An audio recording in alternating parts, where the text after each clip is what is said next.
গভীর রাতে তৈরি হচ্ছে পাকা রাস্তা। রাস্তা তৈরি হচ্ছে নিম্নমানের সামগ্রী দিয়ে। পিচ রাস্তায় হাফ ইঞ্চি পিচের প্রলেপ দিয়ে রাস্তা তৈরি হয়েছে। এই অভিযোগ তুলে রাস্তা অবরোধ করে বিক্ষোভ দেখায়। ঘটনাস্থলে উত্তেজনা। খবর পেয়ে ঘটনাস্থলে পৌঁছয় দেগঙ্গা থানার পুলিশ। দেগঙ্গা জীবনপুর থেকে কলসুর যাওয়ার 10 কিলোমিটারের পাকা রাস্তা সংস্কারের কাজ শুরু হয়েছে। রাস্তা নির্মাণে দুর্নীতি হয়েছে, শিডিউল মেনে কাজ হয়নি। গভীর রাতে কাজ করেছে নির্মাণকারী ঠিকা সংস্থা। রাস্তা নিম্নমানের অভিযোগ তুলে রাস্তায় জলের পাইপ ফেলে রাস্তা অবরোধ করে বিক্ষোভ দেখাচ্ছেন স্থানীয় বাসিন্দারা। বিক্ষোভ দেখাচ্ছে এলাকার মানুষজন।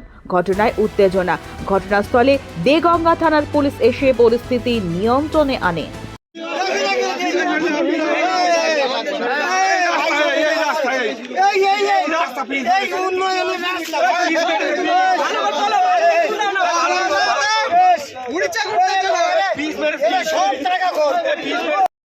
আপনার সন্তানকে মিশনে ভর্তি করতে চান? তাহলে অযথা সময় নষ্ট না করে ইসলামিক আদর্শে আপনার সন্তানের জন্য উপযুক্ত শিক্ষা পরিষেবা পেতে এবং আপনার সন্তানের উজ্জ্বল ভবিষ্যৎ গড়তে ভর্তি করুন জিডি স্টাডি সার্কেলের অন্তর্ভুক্ত চাঁদপুর আলিয়া একাডেমি মিশনে। উচ্চ মাধ্যমিক স্তরের এই মিশনে 5ম শ্রেণী থেকে 9ম শ্রেণী পর্যন্ত ভর্তি চলছে। ভর্তির জন্য স্ক্রিনে দেওয়া মোবাইল নম্বরে আজই যোগাযোগ করুন। তুলনামূলক কম খরচে যথাযথ পরিষেবা প্রদানের জন্য আমাদের প্রতিষ্ঠান প্রতিশ্রুতিবদ্ধ। বর্তমান যে অবস্থা এছাড়া অনেক ভালো ছিল, এখন যে অবস্থা করেছে, আপনি যদি বাইক চালান, বাইক নিয়ে আপনি ব্রেক করবেন, আপনি পড়ে যাবেন, রাস্তায় কন্ট্রোল করতে পারবেন না। আরে অবস্থাটা দেখেন।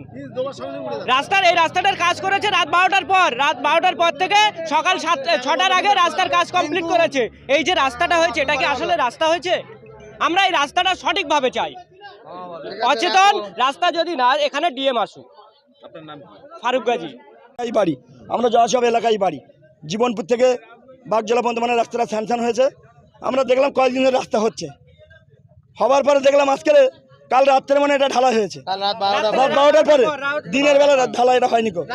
ভালো করে পরিষ্কার পরিচ্ছন্ন কিছু না। আপনি দেখেন যে ধুলো ছড়ে দিন, তার থেকে পিচ দিয়েছে, দেখেন তাড়াতাড়ি উঠে যাচ্ছে। তাহলে আমরা চাই এই রাস্তা দিয়ে জনগণ চলাচল করে। আমরা চাই সঠিক নিয়ম মেনে রাস্তায় কাজ হোক। পুনরায় যেখান থেকে কাজ হয়েছে বাগজেলা থেকে জীবনপুর পর্যন্ত আবার পুনরায় কাজ করা যাবে। আর আমরা জনগণ সবাই বলছি, এখানে আমাদের বিডিও সাহেব বা কন্ট্রাক্টর, আমরা এখানে অবশ্যই চাই। শিডিউল কি জনগণের দেখায় নাকি? শিডিউল জনগণের দেখায়? আমরা তো শুধু ব্যবহারের ক্ষেত্রে আমাদের এখানে এসে আমরা জনগণ তো আমরা সরকারকে বসিয়ে জনগণে বসিয়েছি। তাহলে আমরা দাবি করছি কি এখানে ভিডিও আসুক। তাহলে ভিডিওর কি 2 মিনিট 10 মিনিট 20 মিনিট জনগণের জন্য সময় নেই?